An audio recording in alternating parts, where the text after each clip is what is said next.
परमेश्वर की हुजूरी में आप सबका स्वागत है। हमारा विश्वास है कि आप इस हुजूरी से सेम वापस नहीं जाएंगे। हमारा परमेश्वर कभी ना बदलने वाला परमेश्वर है। वो आज भी अपने लोगों के बीच अजीब और अचंभी रीति से कार्य करता है। तो आइए अपने हाथों को उठाकर उस परमेश्वर का धन्यवाद करें।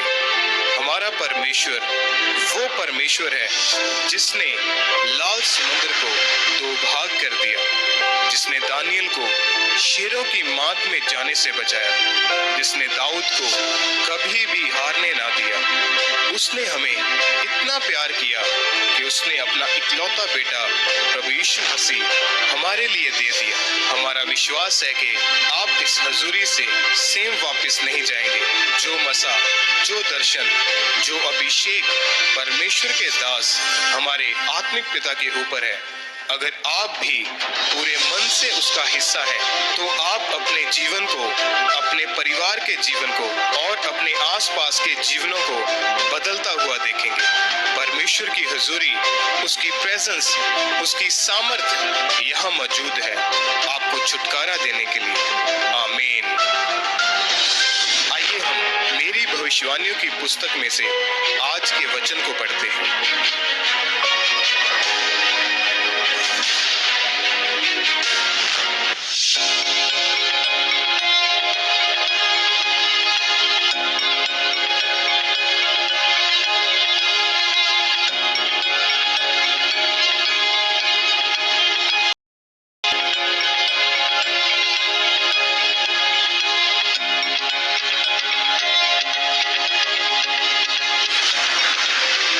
आपका चरित्र आपकी भविष्यवाणी है।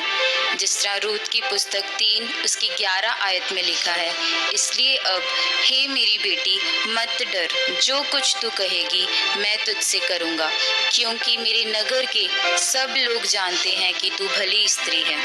मेरे प्रियो, बाइबल बताती है कि जब आप परमेश्वर के दर्शन को सहयोग करने के लिए तैयार हो जाते हैं तो परमेश्वर आपके घर को बसाता है। परमेश्वर ने कहा कि अगर तू चाहता है कि तेरे घर की सुरक्षा मेरी ओर से हो तो तुझे एक ऐसे चरित्र की जरूरत है जो बाइबल के वचनों पर आधारित हो।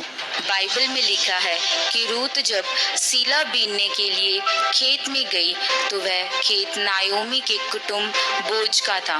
फिर बोझ ने जब उसको देखा तो बोझ ने उससे कहा कि मेरे खेत में ही रहना, जो खाना मेरे लोग खाते हैं तू भी वही खाना, और जो पानी मेरे लोग पीते हैं वही तू भी पीना। उसने कहा कि दूसरे लोगों के पास ना जाना, क्योंकि लोग बाहर अच्छे नहीं हैं। उसने रूत की जरूरत का कोई गलत फायदा नहीं उठाया, जबकि वह एक अमीर व्यक्ति था और ना उसकी भी अभी तक शादी हुई थी।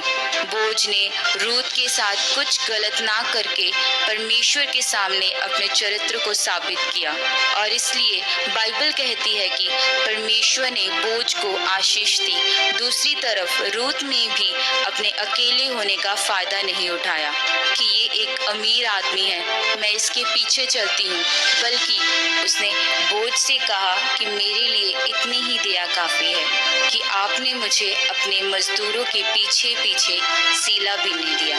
याद रखिए, जो चरित्र परमेश्वर ने आपको दिया है आपने उसे खराब नहीं करना है। चाहे आपको कितनी भी गरीबी का सामना क्यों ना करना पड़े, चाहे चटनी के साथ ही रोटी खानी पड़ जाए, पर अपने चरित्र को अपने ज़रूरत के लिए नहीं बिगाड़ना है।